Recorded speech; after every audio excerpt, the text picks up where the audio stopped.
crossed the line. AITA stories with Minecraft vibes. Picture this, you're starving. You've been waiting 45 minutes for your favorite dish, and your boyfriend serves you a lie wrapped in a tortilla. I was 22. He was 23. A pastry chef at this beautiful restaurant, a job he got through my dad's friend, by the way. The co-owner literally owes my father favors, so when we walked in that night, I felt proud. This was his world, and I was finally seeing it. I ordered the Caesar tortilla. Crispy bacon, melted cheese, that warm, perfect wrap where everything blends together in this magical way. I had been craving it for hours, dreaming about it honestly. We were going to make this a special night. 45 minutes later, a Caesar salad lands in front of me. Just salad, cold, limp, wrong. I stare at it. I check the menu again. Did I misread? No, I definitely said tortilla. The waitress is already walking away, so I gently flag her down. Excuse me, I ordered the Caesar tortilla. She stops, sighs, her eyes roll so hard I can practically hear them. Oh, okay, she says. We will make it, like I'm the inconvenience here. But then my boyfriend jumps in. Wait here, I'll make it myself. He squeezes my hand. Sweet, right? I thought so too. I smile. This is why I love him. He cares.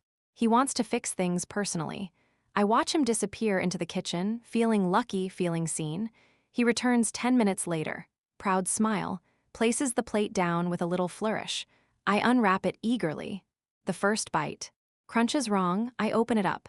And inside, the exact same salad, just stuffed into bread. Crispy breadcrumbs where bacon should be, cold cheese slices instead of melted perfection. He literally wrapped his mistake in a tortilla and called it fixed. He didn't remake anything. He just hid the evidence. Honey, it's basically the same thing. I stare at him. No, it's not the same thing. The tortilla has bacon that crisps in the heat, cheese that melts into the chicken. This is cold salad bread. The kitchen closes soon. I check my phone. It was 9:15. They close at 11. The restaurant at midnight. We have nearly 2 hours. You've been complaining you're starving for hours. Because I was waiting 45 minutes for food I actually wanted, not a remix of someone else's error. I look at him, normal voice, not raised, not mad, just exhausted and hungry and confused about why this is happening. Let's just go somewhere else. It's not important anymore. His face changes, something shifts. He stands up abruptly, calls the waitress over with a sharp gesture. Take this off the bill. His voice is loud, carrying, heads turn. We're leaving? He throws his napkin down, storms toward the door. I follow, small and quiet and wondering what just happened. We ate at a fast food place. Me, in my nice dress, at a plastic booth, chewing mechanically while he sulked. And later in the car, he unleashed. I caused a scene, embarrassed him, made him look incompetent in front of colleagues, made him feel small. Everyone was watching. Everyone was judging. Because of me, the quiet girl who spoke in a normal tone, who suggested leaving peacefully, while he performed anger for an audience of people who weren't even looking. Here's what breaks my heart, still, years later. He got that job through my connection, my father's reputation, my family's goodwill. And that night, he served me recycled food, lied about fixing it, and made me the villain for noticing. I was supposed to eat his mistake with gratitude, smile while swallowing breadcrumbs, thank him for the performance of caring while delivering nothing. That's not love. That's control wearing a chef's hat. You deserve to be fed what you ordered, in love, and in restaurants. You deserve people who remake the dish instead of wrapping the error, who say, I'm sorry, instead of you're embarrassing me, who care more about your hunger than their image. If this hit close to home, that next story will feel like a mirror. A woman asks if she's wrong for reminding her friend about her past. After that friend started shaming other women for the exact same choices she made. The hypocrisy is staggering. The friendship, on the line, click now or check the link in the comments. Until next time. Picture this, you open your home to a friend in crisis. A year later, she demands you shrink your life so she can expand hers. I'm 29, a homeowner, not by luck, by loss. My aunt died of cancer 2 years ago. We were close. She had no children, so her 3-bedroom house came to me. I spent the first year renovating every corner, making it mine, healing grief into wallpaper, into paint colors she would have hated but I secretly love. Right when I finished, my friend imploded. 29, same as me. Her boyfriend kicked her out or she left, the story shifted, and she had nowhere. No backup plan, no savings cushion. Just panic and pride fighting in her eyes when she asked to crash for a few weeks. I said yes, of course. Take the second largest bedroom, 13 square meters, private bathroom, decorate however you want, paint it black. Hang fairy lights, it's yours. The master bedroom stayed mine. The box room became my office. I work from home, need boundaries between bed and desk. And the loft, I transformed it into my D&D sanctuary. Custom table, miniature shelves, mood lighting. Every Saturday my party climbs those stairs and we become heroes for 6 hours. I laid out the map clearly. Her kingdom, bedroom, bathroom, all communal spaces. Living room, kitchen, garden. My boundaries, bedroom uninvited, office, loft. Respect the closed doors, that was it. The deal? No rent. None, just split utilities and groceries. 3 simple rules. Overnight guest gets a heads up, quiet after 11 on weekdays, keep your own space clean. For a year, I thought we were thriving. She laughed at our kitchen table. Sunbathed in my garden. Brought dates through without drama. Then yesterday, out of nowhere. I need more space. She sat me down like this was a negotiation. It's not fair, she said. I have bedroom, bathroom, office, loft, plus communal areas. She only has bedroom, bathroom, communal. The math is unequal. We need to rethink the layout. I sat there, stunned. This house was my aunt's dying gift. I rebuilt it while grieving. The office existed before she did. The loft was my creative lifeline during isolation. And she wanted me to, what? Move my desk to the kitchen. Host D&D in the garden shed. Dismantle my sanctuary so she could feel proportionally housed. I told her the truth. Gently, I thought, this is my house. These spaces were mine before you arrived. I'm not charging you rent.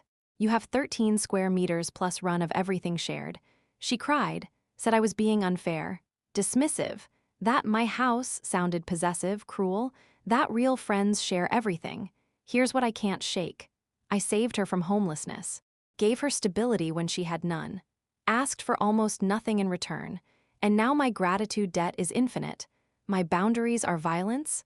My aunt's legacy should bend to her comfort. She's not a tenant. She's not family. She's a guest who forgot the invitation expires at the host's tolerance. You can love someone and still own your life. You can help someone and keep your sanctuary. Generosity without boundaries isn't kindness, it's a slow erasure of self. If this resonated, the next story cuts deeper. A woman discovers her best friend's new personality is built on shaming women for choices she herself made. The hypocrisy? Nuclear. Click now or find the link below. Until next time. Picture this, you resurrect a dead man's love for his grandchild, and your daughter-in-law calls it interior design. My father was a woodworker, not a hobbyist. A craftsman. Hands that knew grain like musicians know notes. When my son was born, Dad spent 3 months building him a dresser. Hand-carved details you could trace for hours. His stamp burned into the back, a signature, a promise, a legacy. That dresser survived my son's entire childhood. The scratches where he learned to walk, pulling himself up on the drawers. The sticker residue from his teenage years. The history of a boy becoming a man. Then the tornado came. Took our roof. Took our walls. Took almost everything. The dresser. Crushed under beams. Splintered. I found it in the wreckage and I couldn't breathe. Couldn't let go. We moved to a new house and that broken thing came with us. Sat in my garage for years, collecting dust, collecting grief. Every time I saw it, I saw Dad's hands, saw time running out, saw something I failed to protect. My son moved out after college. No reason to take the wreckage then.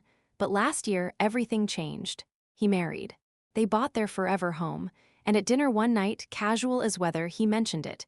It's upsetting, he said. Our kid won't have anything from Grandpa. Just that, one sentence. But I saw his face. That same look he had at 12, at 16, whenever he talked about the dresser. I wish I could build something myself, he said, laughed at his own hands. But I'm not good with tools.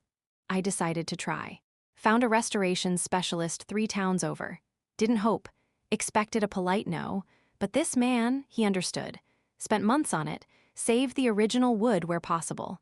Saved Dad's stamp, that burned signature in the back. Saved the carvings at the bottom, the ones Dad did last, when his hands were already failing him. Replaced what splintered. Added new engravings from old photographs I provided. My father holding newborn my son. 3 generations in wood grain. I invited them to dinner, made her favorite meal, lasagna, the long kind that takes all day. After dessert, I led them to the garage, pulled off the sheet. My son stopped breathing. Put his hand on the wood exactly where he'd left it 20 years ago. He wept, not dramatically, just, released, took it home that night. Sent me photos, morning light through nursery windows, that dark wood gleaming against pale walls, his hand on the same drawer pulls he'd grown up with. A week later, the text arrived. Long, formal, furious, I had decorated without consultation. The wood was too dark. It didn't match the aesthetic. I had no right to impose my vision on their nursery. It was causing marriage problems. I needed to take it back immediately. I read it 3 times, decorated, aesthetic, vision, words for paint swatches and throw pillows. Not for a dead man's hands reaching through time to touch his great-grandchild. I replied carefully, told her no. If my son wanted to return it, he could, but I would not ask. Would not apologize for giving my boy his grandfather back. She called me a jerk, a boundary crosser, a monster-in-law. Here's what she doesn't understand. That dresser isn't furniture. It's not a design choice. It's memory made solid. It's the last thing my father made with failing hands. It's my son's childhood, rescued from tornado debris, restored through months of care. It's 3 generations connected across loss and time and splintered wood. Yes, she's pregnant. Yes, hormones amplify everything. Yes, I'll talk to my son, hear his side, find compromise where possible. But some things aren't negotiable. You don't throw away resurrection because of color schemes. You don't call love decoration and expect silence. She has light-colored walls. I have a father's stamp in dark wood. Both can exist. Both should. If this cut deep, the next story will open the wound wider. A woman inherits her aunt's house, saves her friend from homelessness, and gets accused of unfairness for keeping her own office and creative space. Gratitude, it turns out, has an expiration date. And entitlement. No boundaries at all. Click now or find the link below. Until next time.